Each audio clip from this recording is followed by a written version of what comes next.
They laughed when his daughters chose her, and by sundown, no one in that town could meet her eyes without lowering their own. Before we go on, tell me something. Where are you watching from tonight? A city, a quiet town, somewhere the wind still carries stories, because out here, stories don't shout, they settle into the dust and wait. The morning had started like any other, sun cutting through the wooden slats of the saloon porch, heat already rising off the dry ground, boots scraping, voices low, the kind of day where nothing was supposed to change, but everything did. Ethan Caldwell stood at the edge of the crowd, hat low, shoulders heavy with the kind of silence a man carries after losing more than he ever says out loud.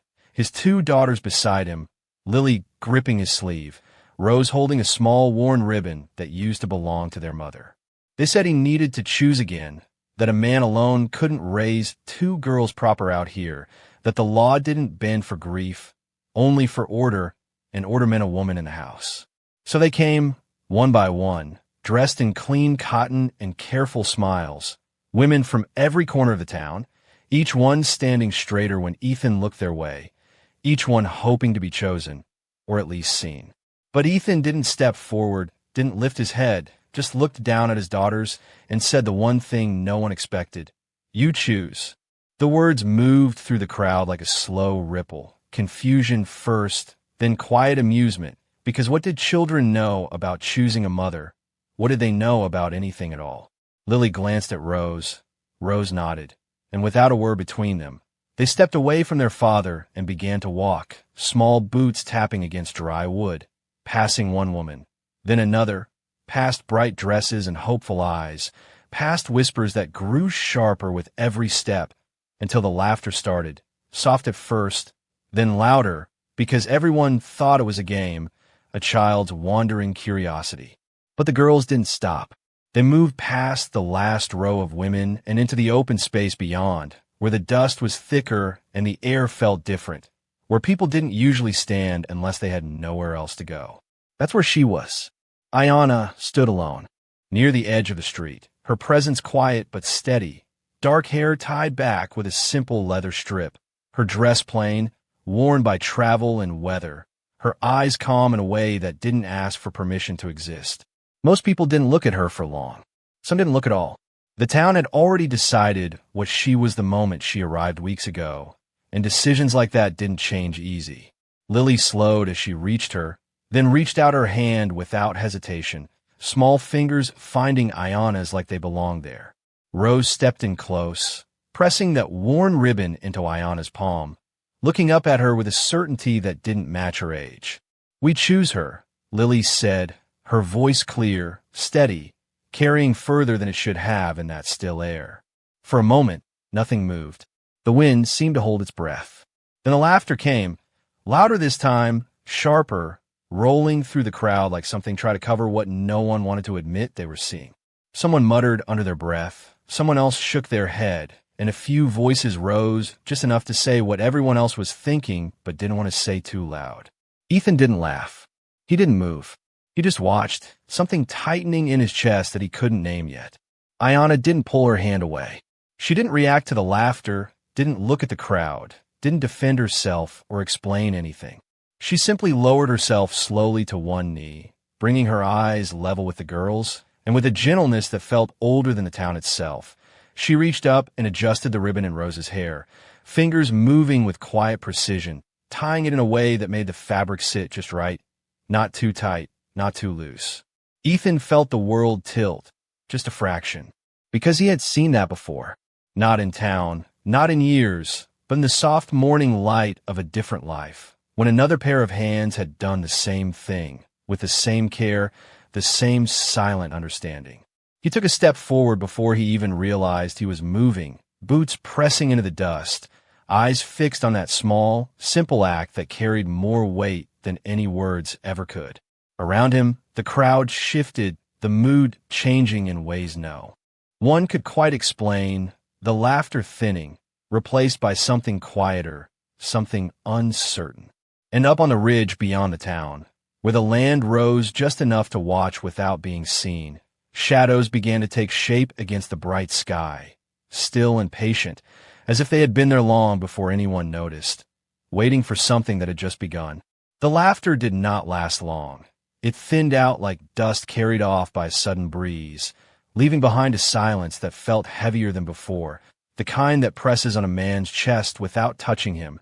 And Ethan Caldwell stood there with his daughters close, watching Ayanna rise slowly from where she had knelt, her hand still gently holding Rose's for a second longer than necessary, as if letting go too quickly might break something unseen. Sheriff Harlan cleared his throat, a dry sound that snapped a few heads back toward the center of the street, his boots shifting against the wooden boards as he stepped forward, eyes narrowing not in anger, but in calculation, because men like him did not react, they measured, they weighed, they decided what would keep order standing. "That is enough," he said, not loud, but firm enough that it carried, and the crowd leaned into his words like they always did when they needed someone else to decide what was right. Ethan did not look at the sheriff right away, his gaze still fixed on Ayanna.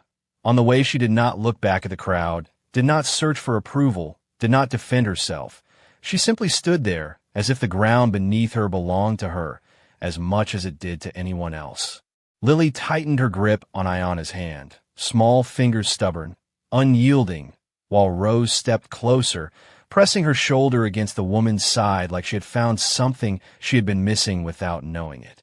"They have chosen," Ethan said quietly, his voice carrying less force than the sheriff's, but more weight, because it came from somewhere deeper than authority.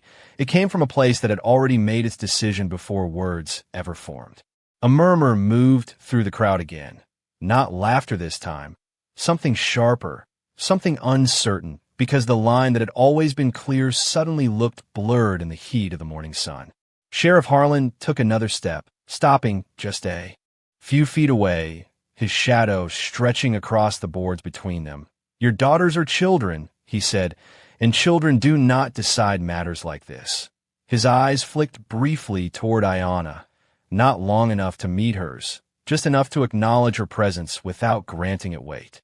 Ethan finally lifted his head, meeting the sheriff's gaze, and there was something in his eyes that had not been there before, not anger, not defiance, but something steadier, something that did not bend easily. "They know what kindness feels like," he replied, each word slow, measured, as if he had chosen them carefully before letting them go. "And that is more than most folks here can say today." The words landed without force, but they stayed, settling into the silence like stones in shallow water, and no one rushed to answer.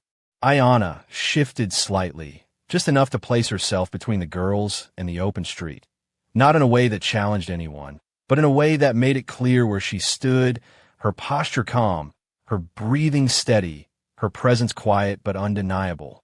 A faint sound drifted down from the ridge then, not loud, not sharp, just the soft rhythm of hooves against dry earth, distant enough that it could be ignored if a man chose to, but close enough that it settled into the back of every mind listening. One of the townsmen turned his head first, squinting into the light, then another, until the movement spread without words, eyes lifting, shoulders angling, attention shifting away from the center of the street to the rise beyond it. Ethan did not turn right away. He felt it before he saw it. The same way a man feels a storm before the clouds gather, a change in the air, a weight pressing in from somewhere unseen. Lily noticed it too, her small hand tightening again, while Rose looked up at Ayanna, searching her face for something, for an answer she did not yet understand. Ayanna's expression did not change, but her eyes lifted slightly, not toward the sheriff, not toward the crowd, but toward the ridge, as if she had been aware of it long before anyone else had thought to look. Sheriff Harlan followed the direction of their gaze, his jaw tightening just enough to betray the shift in his thoughts, because what he saw there did not fit neatly into the rules he was used to enforcing. Shapes stood along the ridge line, still quiet, their presence defined more by stillness than by movement, horses barely shifting, riders upright, watching.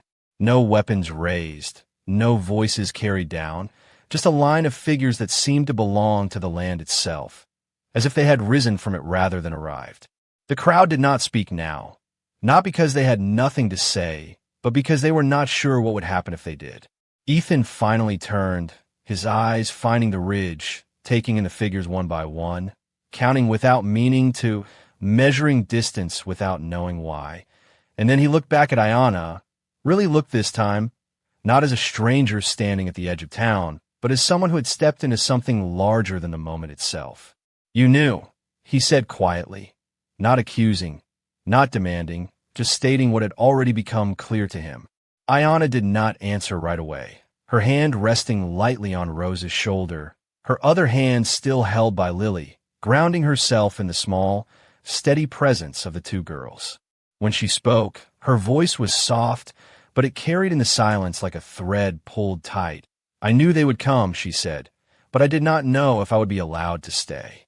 The words settled between them, simple, honest, and heavier than anything the crowd had said all morning, because they carried a truth no one there had wanted to face, that this moment had never really belonged to the town at all. The wind shifted first, a low breath across the dry boards and open dirt, carrying with it the faint scent of leather and dust from the ridge above. And no one in the street spoke because they all felt it at the same time, that quiet understanding that something had already changed and could not be turned back. The riders did not rush. They did not call out. They simply began to move down the slope in a slow, measured line, hooves pressing into the earth with a rhythm that echoed deeper than sound, each step steady, controlled, deliberate, like men who did not need to prove anything to anyone watching. Ethan stood where he was, his daughters close, Ayanna beside them. And for the first time since the morning began, he did not feel like the center of the moment. He felt like part of something larger that had been moving long before he understood it. Sheriff Harlan shifted his stance, one hand resting near his belt, not drawing, not threatening, just grounding himself in the familiar weight of authority that suddenly felt less certain than it had minutes ago. The townspeople pulled back without being told, boots scraping softly, bodies turning, creating space where there had been none, as if instinct alone understood that this was not something to crowd.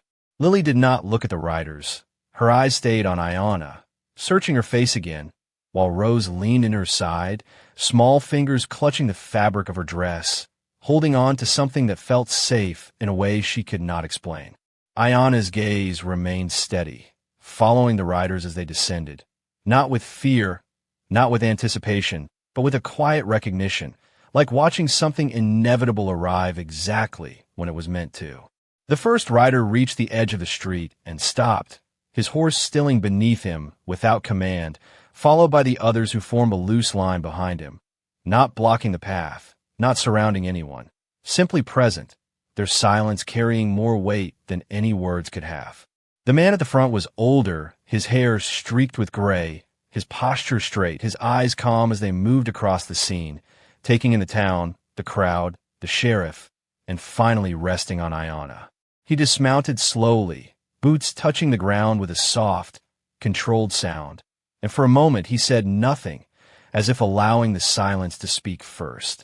Ethan watched him, measuring without thinking, the way a man does when he has spent years reading people without words, and what he saw was not anger, not challenge, but something steadier, something rooted deeper than the moment itself. The older man stepped forward a few feet, stopping at a distance that showed respect without surrender, and inclined his head slightly toward Ayanna, a gesture small enough to miss if you were not looking for it, but impossible to ignore once seen. Ayanna returned the gesture just as quietly, her hand still resting lightly on Rose's shoulder, her other still held by Lily, grounding herself not in the crowd, not in the riders, but in the two small lives that had chosen her without hesitation. The man's voice, when it came, was calm, measured, carrying easily across the space without needing to rise. "You were not expected to stand alone," he said, his words directed to Ayanna, but heard by all, and something in the tone made the air feel different, less tense, more certain. Sheriff Harlan stepped forward then, just one pace, his authority pulling him back into the center whether he liked it or not. "This is a town matter," he said, careful, controlled, "and it will be handled here." His gaze flicking between the older man and Ethan, trying to reassert the lines that had defined his world. The older man did not turn toward him right away, his attention remaining on Ayanna for a moment longer before shifting, slowly, deliberately, to meet the sheriff's eyes, and there was no challenge in that look, only a quiet understanding that did not bend. "Some matters do not belong to one place," he replied, his voice unchanged. "They belong to the people who carry them." The words settled into the space like dust falling after a long ride, soft, unavoidable, and no one rushed to answer. Ethan felt Lily's grip tighten again, felt Rose press closer, and without thinking, he placed his hand gently on Ayana's arm. Not to claim, not to lead, but to stand with her, a simple gesture that spoke louder than anything he could have said. The older man's gaze dropped briefly to that hand, then to the girl's, and something shifted in his expression, not surprise, not disapproval, but recognition, as if he was seeing a piece of a story that had already been told somewhere else. "They chose you," he said quietly, returning his eyes to Ayana, and she nodded once, a small, steady movement that carried more certainty than any declaration. "They did," she answered, her voice calm, grounded, and in that moment, the choice felt less like an act of defiance and more like something that had been waiting to happen all along.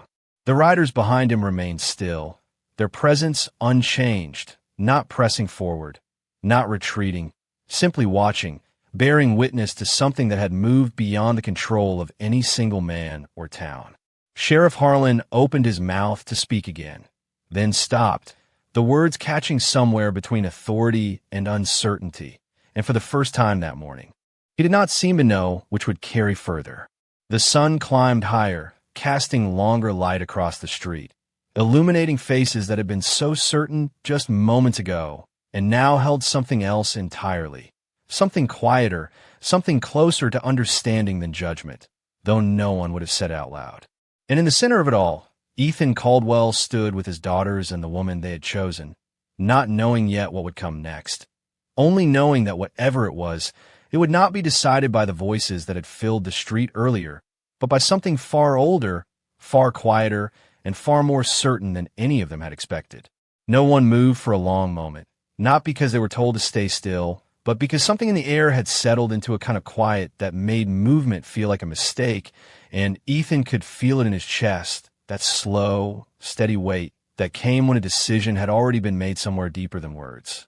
The older man's gaze shifted once more, not back to the sheriff, not to the crowd, but to the two girls standing beside Ayana, and there was something in his eyes that softened just slightly, as if he recognized something beyond what was visible.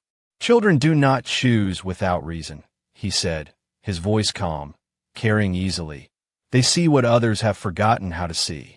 The words did not challenge anyone, but they did not ask for permission either, and they lingered in the space between every person standing there. Sheriff Harlan exhaled slowly, his shoulders tightening, then easing, as if he was weighing something heavier than authority alone. "This town has its ways," he said, though the certainty in his voice had thinned, "and those ways keep people safe." Ethan let out a quiet breath, his eyes still on Ayana, still on the way his daughter stood without hesitation.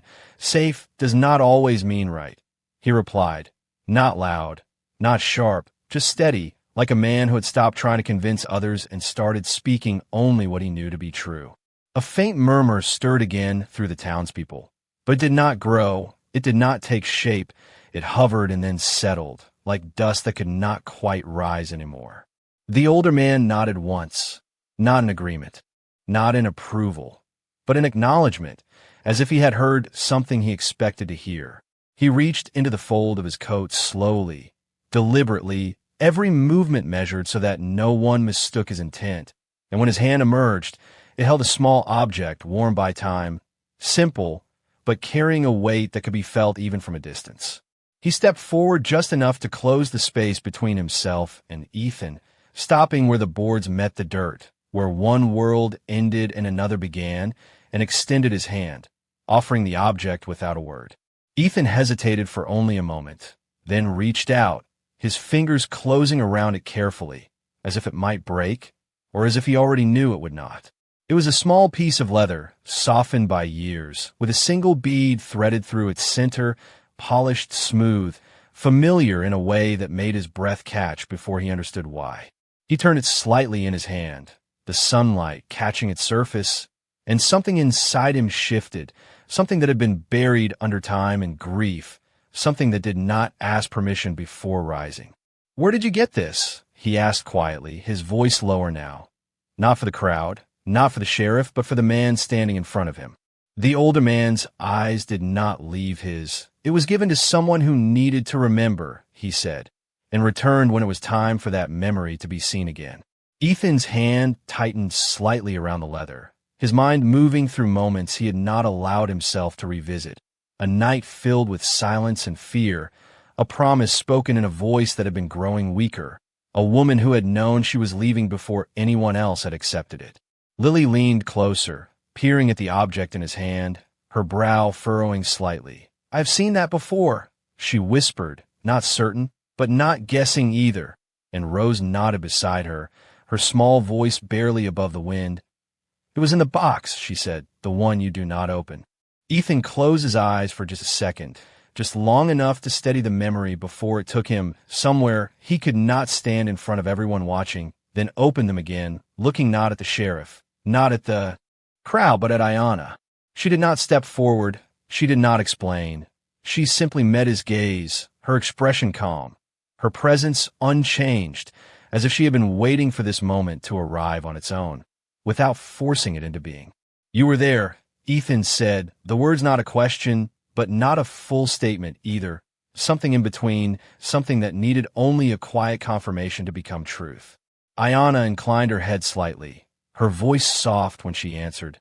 "Your wife asked me to stay," she said, "but I could not. Not then, not while the town would not accept what it did not understand."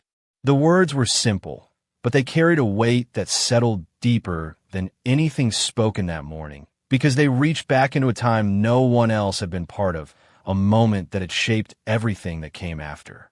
Sheriff Harlan looked between them, the lines of his authority shifting again, not disappearing, but bending around something he could not easily dismiss. "If this is true," he began, then stopped because for the first time he did not know how to finish that sentence in a way that kept everything in its place.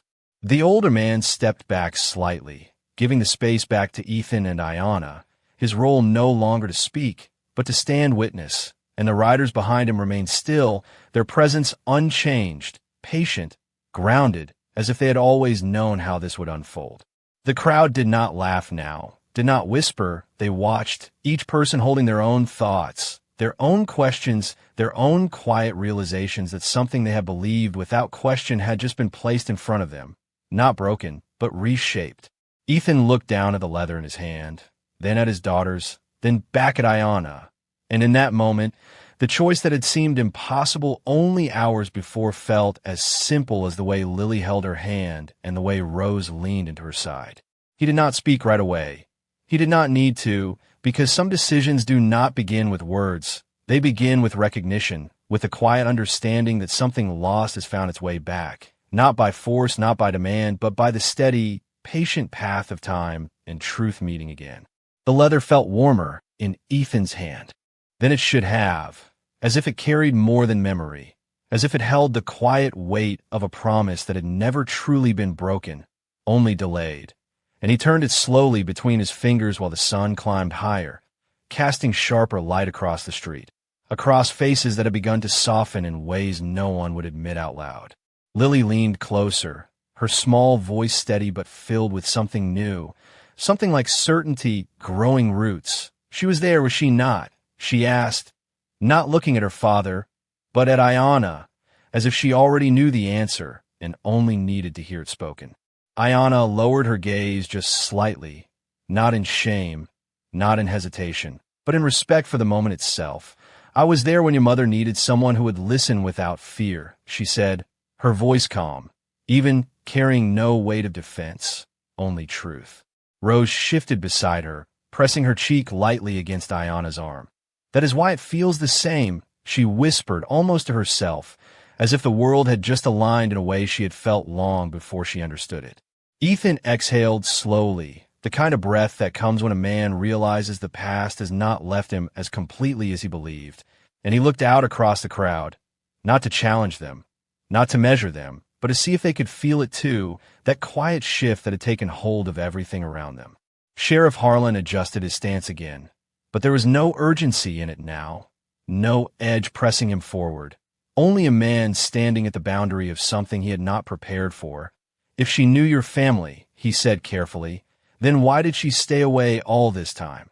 And it was not accusation, not quite, but it carried the weight of a question the town needed answered to hold on to what remained of its order. Ayanna did not look at him when she answered. Her eyes remained on the girls, on the way they stood without doubt. Because kindness is not always welcomed when it comes from a place people fear, she said, and I would not bring harm to your door by forcing myself into a home that was not ready to receive me. The words settled deeper than the others because they did not accuse, they did not demand, they simply revealed something the town had chosen not to see.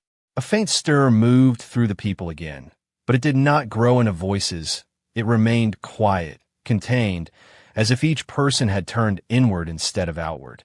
The older man watched this exchange without interruption, his presence steady, patient, and after a moment he spoke again. She kept her distance not out of absence, but out of respect, he said, his tone unchanged, and respect is not always understood when it arrives without being asked for. Ethan glanced down at the leather once more, then closed his hand around it, not tightly, but firmly enough to claim what it represented. And when he looked up again, there was something clearer in his expression, something that no longer searched for permission. You said she was asked to stay, he said, his voice directed to Ayanna now. Not the older man, not the sheriff. Why did you come back today? Ayanna met his gaze fully this time, her eyes steady, unguarded. Because the choice was not mine to make, she answered. It was theirs, and she nodded gently toward Lily and Rose. And when a choice is made without fear, it deserves to be honored. Lily's grip tightened again, not from uncertainty, but from resolve, while Rose lifted her chin slightly, her small frame holding a quiet strength that had not been there before. Ethan felt it then, not as a sudden realization, but as something that had been building piece by piece through every moment of the morning, every word, every silence, every look that had passed between them. He stepped forward just enough to stand fully beside Ayanna, not ahead of her, not behind, but with her, his daughters close, and the space between them and the rest of the town felt different now, not like a line drawn in defiance, but like a boundary shaped by truth. Sheriff Harlan watched this, his jaw tightening for a brief second before easing again. And when he spoke, his voice carried less command and more consideration. If you stand by this, he said to Ethan, then you stand against what this town has always known. Ethan did not hesitate, did not look away. Then maybe it is time this town learned something new, he replied, and the words did not rise. Did not strike, they settled, steady and firm, like a post driven into the ground where something new might begin to take shape.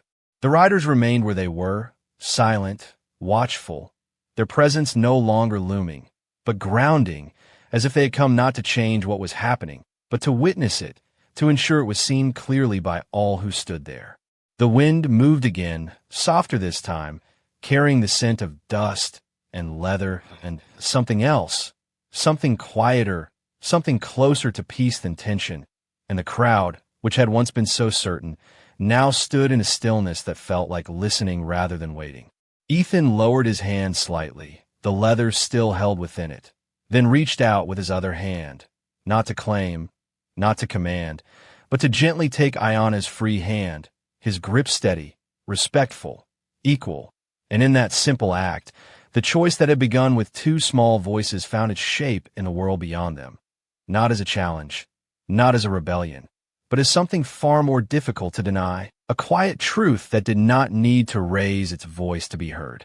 The silence did not break all at once. It shifted like the wind changing direction across a wide, open plain, subtle at first, then impossible to ignore, and Ethan could feel it in the way people no longer stood quite as close together, in the way their shoulders angled inward instead of outward, as if each person had turned towards something inside themselves rather than the man standing in front of them. Ayanna's hand remained in his, steady, warm, not pulling away, not tightening, simply there, and that steadiness carried more weight than anything spoken that morning. Lily looked up at Ethan, her eyes searching his face, not for permission, but for confirmation, and he gave it without words, a small nod, almost invisible, but enough.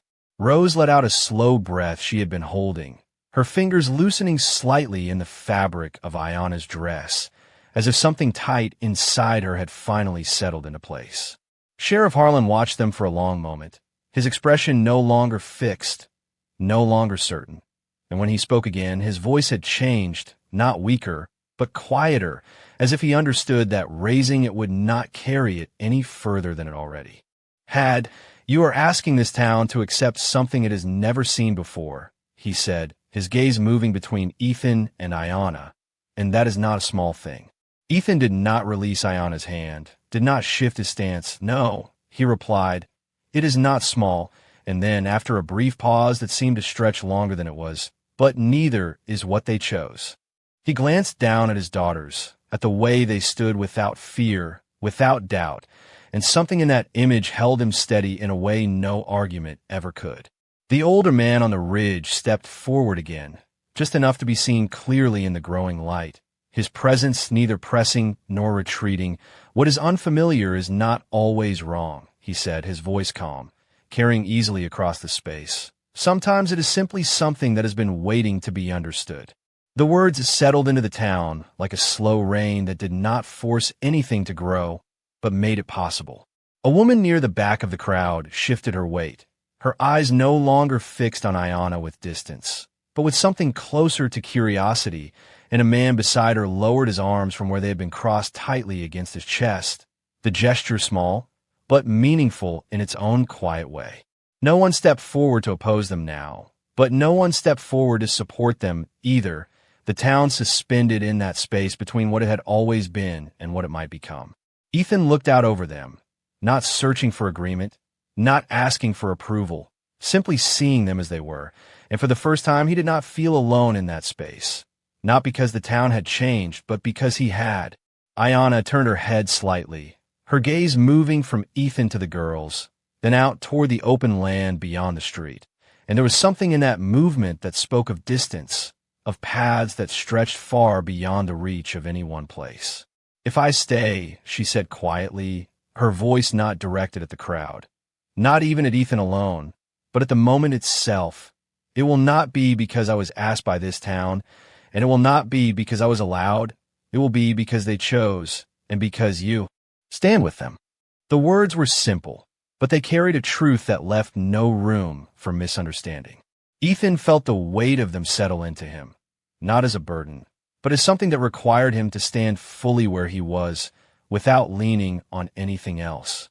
He nodded once, slow, deliberate. Then you will stay, he said, and there was no force in it, no command, only a quiet certainty that did not need to be repeated.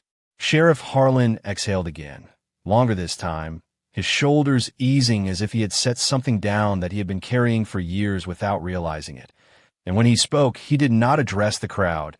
He did not issue an order. He simply said, "Then it is settled." And the words did not ring like a declaration. They settled like a conclusion that had already been reached before anyone gave it voice. The riders on the ridge did not move forward, did not retreat. They remained where they were, their presence unchanged, as if their role had never been to intervene, only to witness, to ensure that what was decided here was seen clearly by more than just the people of this town. The wind moved again, softer now, carrying the faint sound of distant planes, and the tension that had filled the morning seemed to loosen, not disappearing, but shifting into something quieter, something that allowed space for what had just taken place to exist without being forced into shape.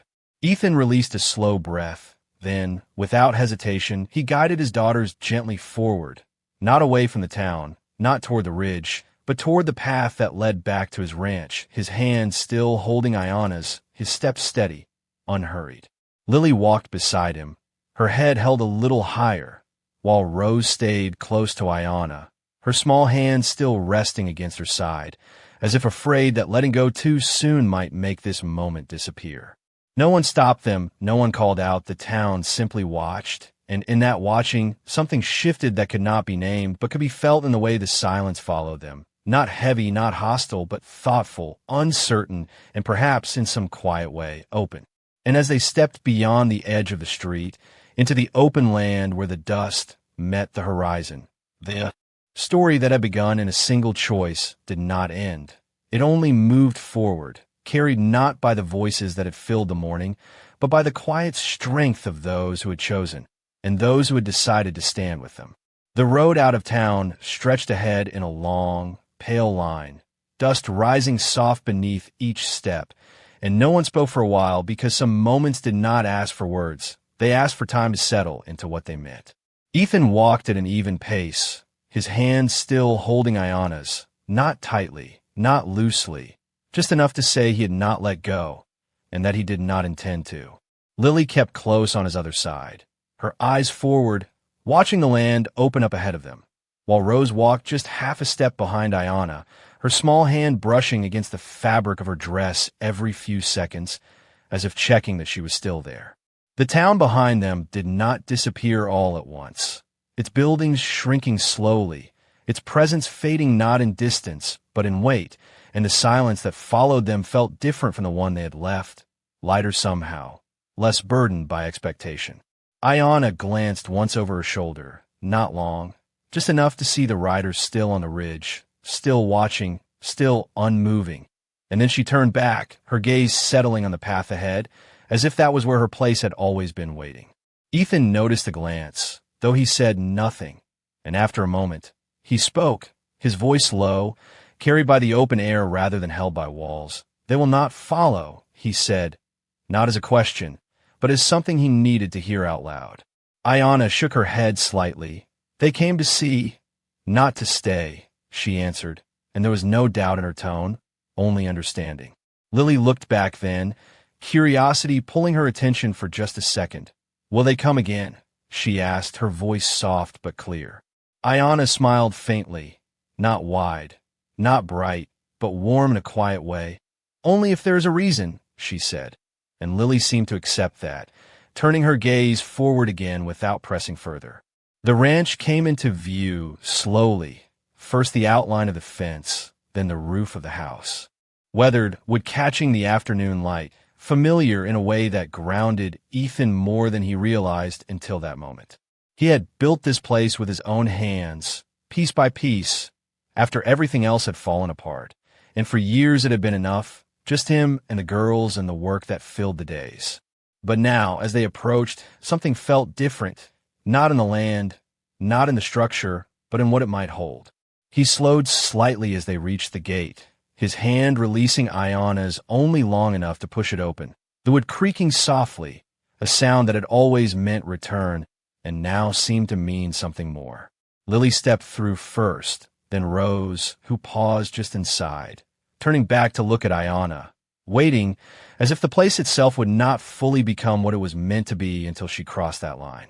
Ayana stood at the gate for a brief moment, her eyes taking in the house, the fence, the wide stretch of land beyond, and there was something in her expression that was not hesitation, but recognition, as if she had seen this place before in a different time, under different circumstances. Ethan watched her, not urging, not asking, just allowing the moment to be what it was, and after a breath, she stepped forward, crossing the threshold with a quiet certainty that did not need announcement. The air seemed to shift again, subtle, but real, and Rose smiled, a small, relieved expression that spoke louder than any words. Inside the yard, everything looked as it always had, tools set where Ethan had left them, the porch worn smooth by years of use, the door slightly open to let the breeze pass through, but there was a sense now that it was no longer waiting. It had begun to become something new. Lily moved toward the porch, then stopped, turning back to face them, her voice steady. "This is home," she said, not as a question, not as a hope, but as something she had already decided, and in the quiet that followed, no one contradicted her. Ethan stepped up beside Ayana again, his gaze moving from the house to the land, then back to her. "It will not be easy," he said, the truth simple, without weight meant to discourage, only to prepare. Ayana nodded once. "It was never meant to be easy," she replied, and there was no fear in her voice, only a calm acceptance that felt stronger than certainty.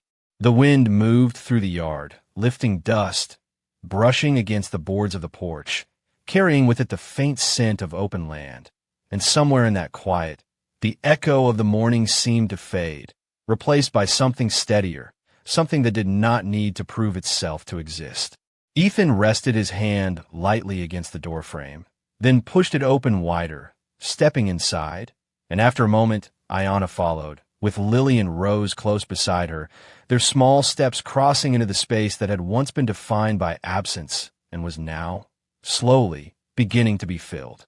Outside, the land stretched on as it always had, unchanged, patient, holding its stories in the dust and the wind, waiting for those who walked it to understand them.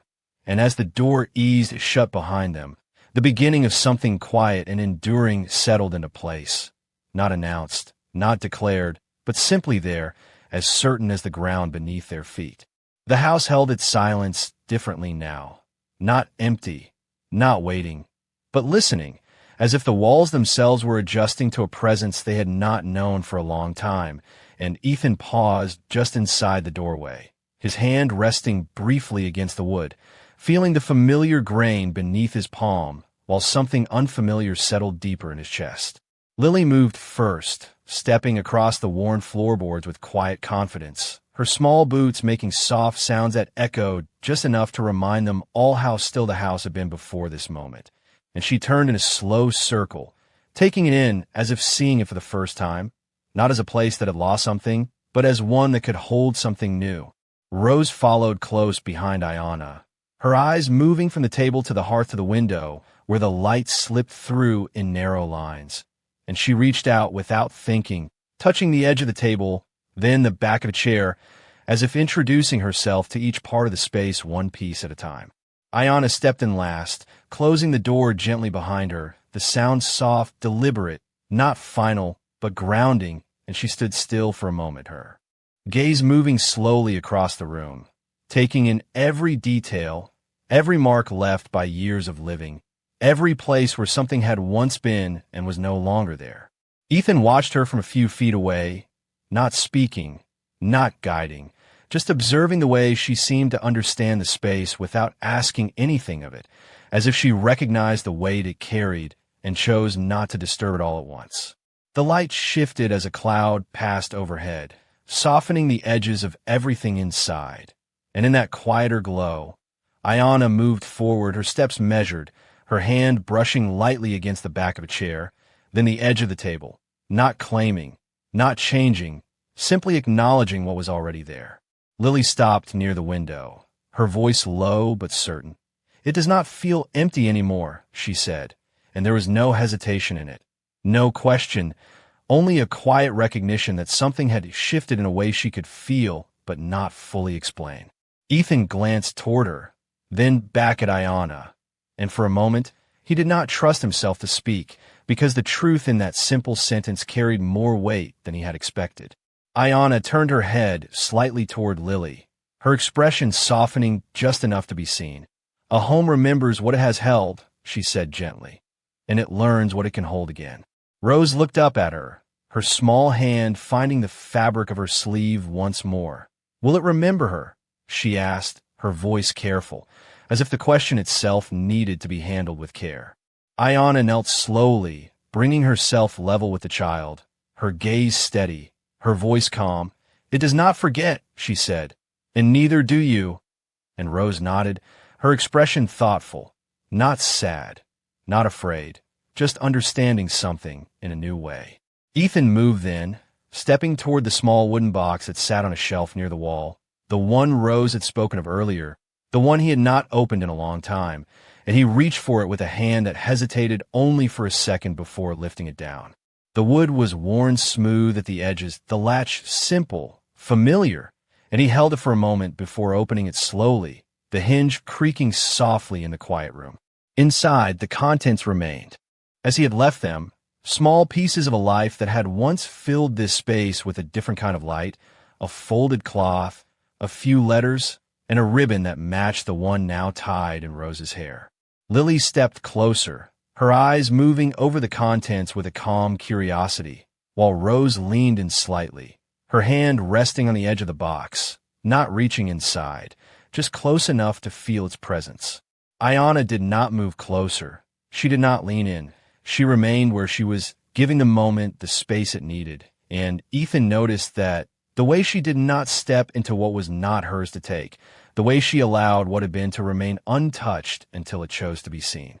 He lifted the ribbon carefully, holding it up to the light, and for a moment, the room seemed to hold its breath, the past and present meeting in that small, simple piece of fabric.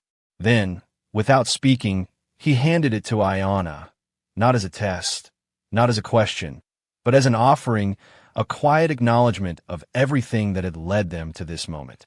Ayanna accepted it gently, her fingers closing around it with care, and she looked at it for a long second before lifting her gaze to Ethan, something unspoken passing between them, something that did not need to be named to be understood. The wind brushed lightly against the outside of the house, a soft sound against the walls, and inside, the silence settled again, not heavy, not uncertain, but steady, as if the house itself had begun to recognize what it was becoming, not replacing what had been lost, but holding it alongside what was now finding its place. The ribbon rested in Ayanna's hand for a long moment, light catching along its worn threads, and no one spoke because the meaning of that small piece of fabric stretched further than the room could hold, reaching into something none of them could quite name, but all of them could feel. Ethan watched her carefully, not searching for an answer, not asking for proof, just observing the way her fingers moved along the edge of it, slow, respectful, as if she understood exactly what it carried and chose not to rush through it. Lily stepped closer, her voice soft but steady. "It belongs." "Here," she said, not pointing to the box, not to the past, but to the moment itself, and Ayanna nodded slightly, as if the child had spoken something that did not need correction. Rose shifted beside her, looking between the ribbon and Ayanna's face. "Will you show me how to tie it like that?" she asked, her words careful, almost hopeful, and for the first time, a faint warmth touched Ayanna's expression in a way that reached her eyes. "I will," she said, and her voice carried a quiet promise that settled into the space like something meant to last. Ethan exhaled slowly, the sound barely audible, and he closed the box gently, not shutting it away, but placing it back where it belonged, no longer hidden, no longer avoided, simply part of what this home now held. He turned toward the window, the light stretching across the floor in long lines, and beyond it, the land lay open and unchanged, yet somehow different now that he stood here with more than memory beside him.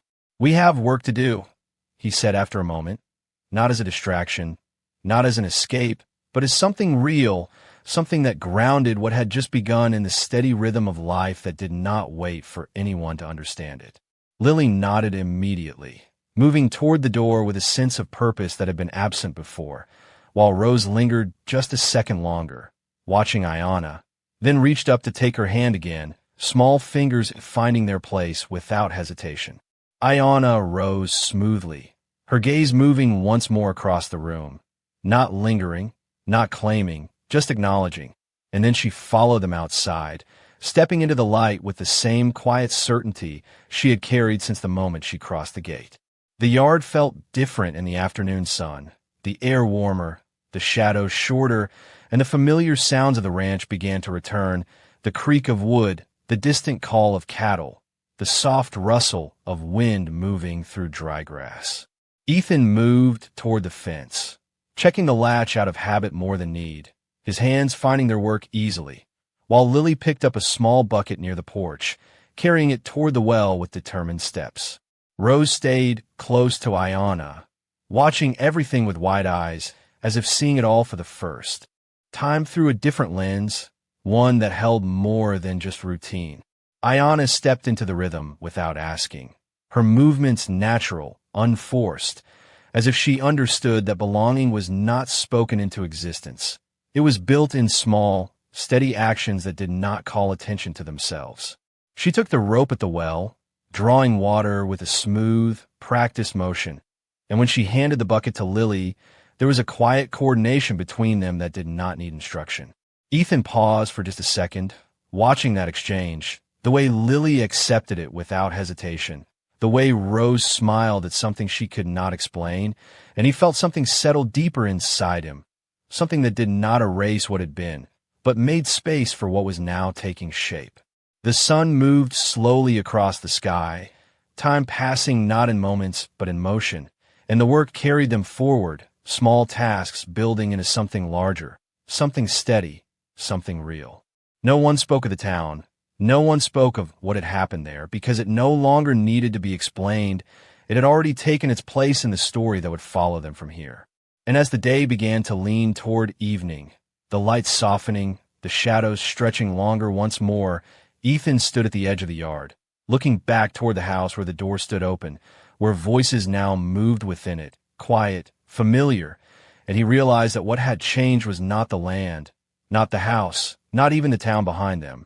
It was the way those things now held meaning, not as separate pieces, but as something connected, something chosen, something that had not been given by the world, but made by the people who stood within it. And in that realization, there was no need for words, no need for approval, only the quiet understanding that what had begun that morning had not ended, it had only found its place. The evening came in slowly, not with sudden darkness, but with a soft fading of light that stretched across the land like a quiet hand, settling everything into place. And Ethan stood by the fence watching the sky shift from pale gold to deeper amber, the kind of change a man notices only when he finally allows himself to stand still long enough. Behind him, the sounds of the house had begun to take shape, not loud, not hurried, but steady, a chair moving slightly across the floor, the faint clink of metal against wood, Lily's voice carrying something light, something almost like laughter that had not been heard there in a long time. He did not turn right away. He let it exist behind him, let it settle into the space without needing to see it, because some things felt more real when they were allowed to arrive without being watched too closely. Ayanna stepped out onto the porch then, her presence quiet as always, the door easing shut behind her with a soft sound that did not disturb the evening air. She stood for a moment, looking out over the same stretch of land Ethan had known for years, her eyes moving slowly across the horizon, taking in the way the light rested on the distant hills, the way the wind moved through the tall grass in long, gentle waves. "It changes at this hour," she said after a moment, her voice low, carried easily by the open space. Ethan nodded once, not turning yet. "It always has," he replied, "but I never noticed it like this before." That drew a faint shift in her expression, something thoughtful, something that held understanding without needing to explain it. She stepped down from the porch, her boots touching the ground with the same steady rhythm she carried in everything she did, and came to stand beside him, not close enough to crowd, not distant enough to feel separate, just there, sharing the same line of sight, the same quiet moment. The wind moved again, cooler now, carrying the scent of dry earth and distant water, and for a while, neither of them spoke, because the silence had become something that no longer needed to be filled. Inside the house, Rose's small voice rose briefly, asking something that could not quite be heard, followed by Lily's answer, calm, patient, and then the soft sound of movement as they settled into whatever task had drawn their attention. Ethan let out a slow breath, the kind that comes when a man realizes that something he thought was gone has not returned, but something new has taken its place without asking permission. "They trust you," he said after a while, his voice quiet, not questioning, not surprised, just stating what had become clear to him through every moment of the day. Ayanna did not look at him right away, her gaze still on the horizon. "Children do not carry the weight that adults place on the world," she said.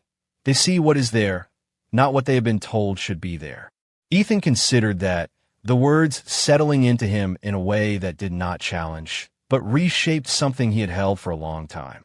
"And what do you see?" he asked, turning his head slightly now, just enough to look at her without breaking the stillness between them. Ayanna met his gaze then, her expression calm, steady. "I see a man who has held on to what matters, even when it was easier to let it go," she said, "and I see two children who chose without fear, which is something most people forget how to do." The words did not lift him, did not praise him, they grounded him, placing him exactly where he stood, no higher, no lower, just present. Ethan nodded once, his eyes moving back to the land. "It was not always like that," he said quietly. "There were days I was not sure I was holding on to anything at all."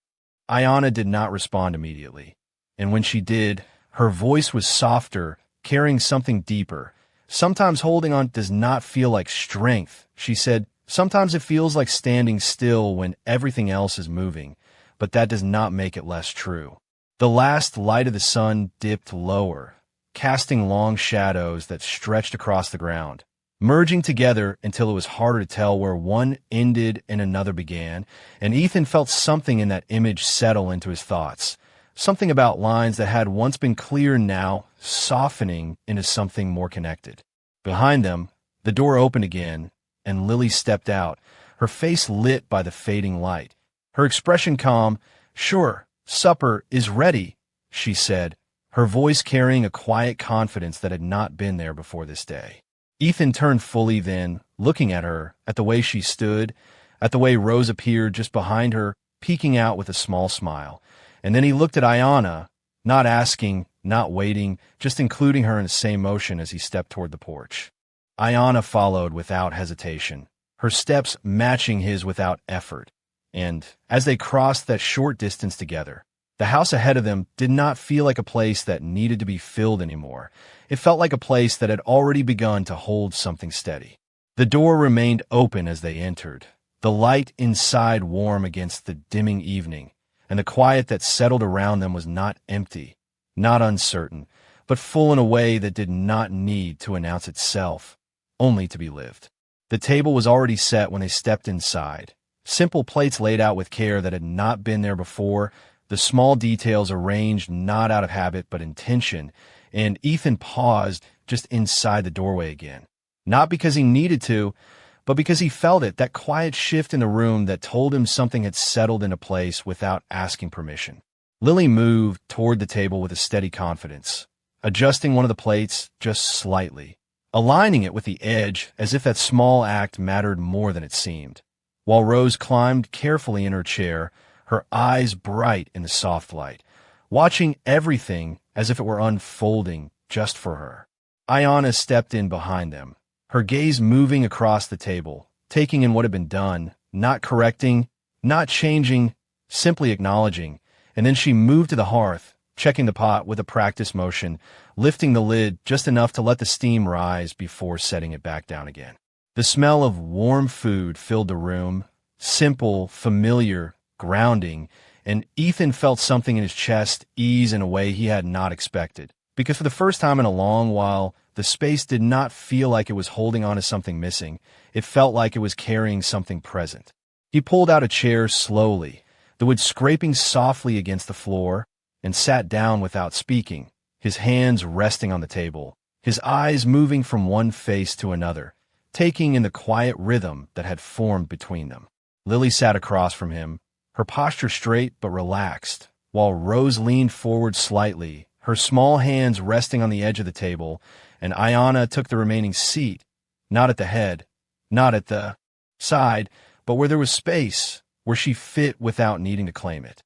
For a moment, no one reached for the food, no one spoke, the silence settling into something calm, something steady, and then Rose broke it in the simplest way possible. "Can you show me now?" she asked, her voice soft but eager, her eyes lifting toward Ayanna with a quiet expectation. Ayanna looked at her, then at the ribbon still resting nearby, and she nodded once, reaching for it with the same care she had shown before, her fingers smoothing it gently before standing and moving behind Rose's chair. The room seemed to quiet even further as she worked, her hands moving slowly, deliberately, tying the ribbon into Rose's hair with the same gentle precision that had caught Ethan's attention earlier that day, each movement steady, unhurried, as if she understood that this small act carried more than its surface meaning.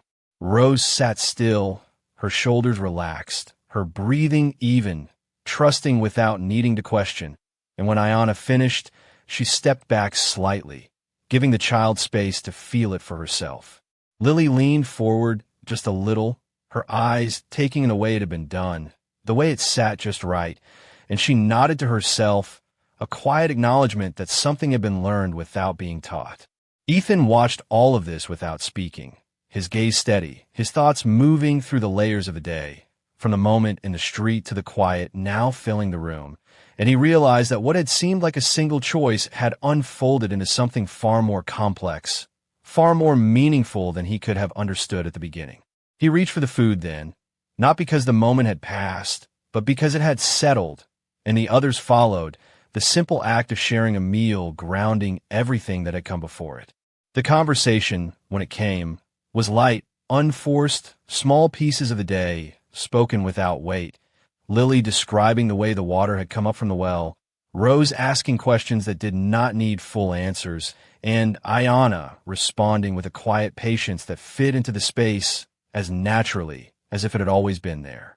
Ethan listened more than he spoke, his presence steady, his attention shifting between them, and for the first time in a long time, he did not feel the need to fill the silence, because the silence was no longer empty. Outside, the light continued to fade, the evening settling in fully now, the sounds of the land softening as the day gave way to night, and inside, the small circle around the table held its own kind of warmth, not bright, not overwhelming, but steady, enough to carry them through what lay ahead. When the meal ended, no one rushed to stand, no one moved to leave the table immediately. They remained where they were for a moment longer, letting the quiet linger, letting the presence of one another settle in fully. Ethan leaned back slightly, his chair creaking softly, and he looked at Ayanna across the table, not searching, not questioning, just seeing her as she was.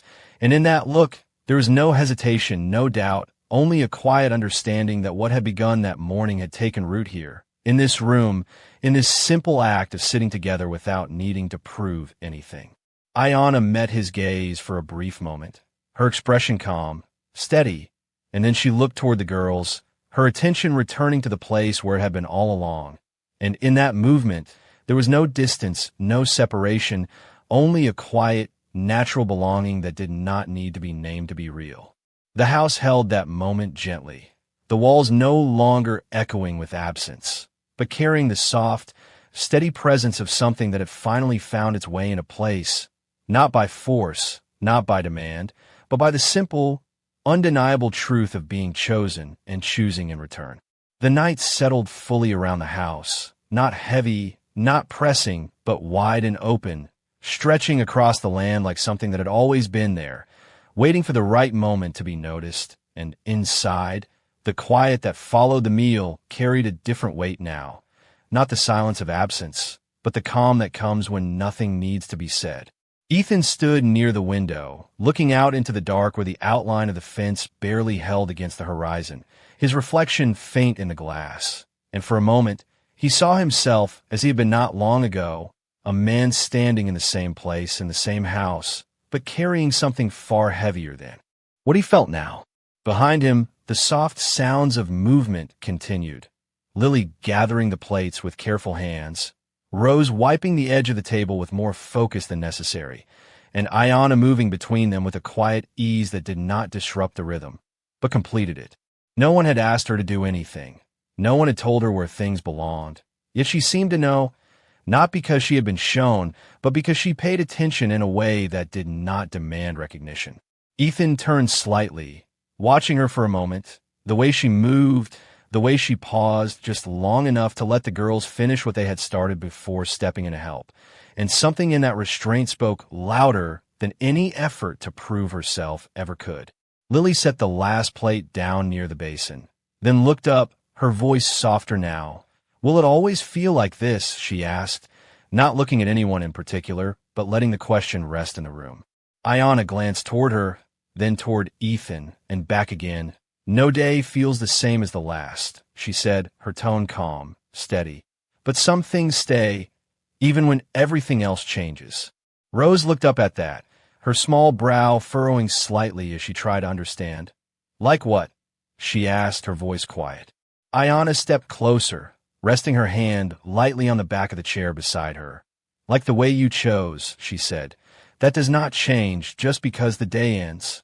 The words settled into the room with a quiet certainty, and Lily nodded slowly, as if something inside her had just found its place.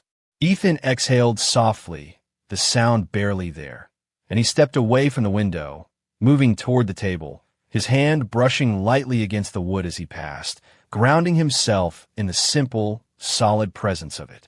"There will be people who do not understand," he said after a moment, his voice even, not heavy, not warning, just honest, and the truth of it did not fall hard. It simply rested where it needed to. Ayanna met his gaze, her expression unchanged. "There always are," she replied, and there was no bitterness in it, no challenge, only a calm acceptance that felt stronger than resistance. Lily looked between them, then back at the table, her fingers tracing a small line in the wood. "Do we have to explain it to them?" she asked, and this time, Ethan answered before Ayanna could. "No," he said, his voice steady.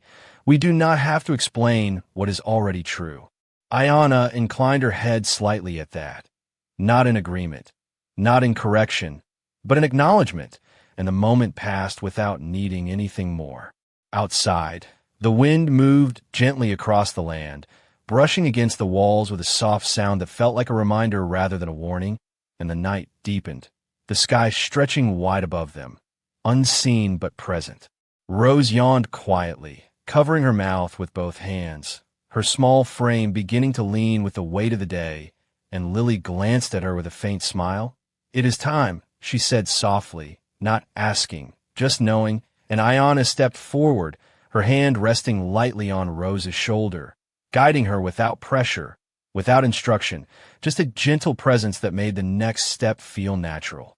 Ethan watched them move toward the back room, the soft creak of the floor beneath their feet, the quiet murmur of voices that followed, and he remained where he was, standing in the center of the room that had once felt too large for the life it held, and now felt exactly as it should.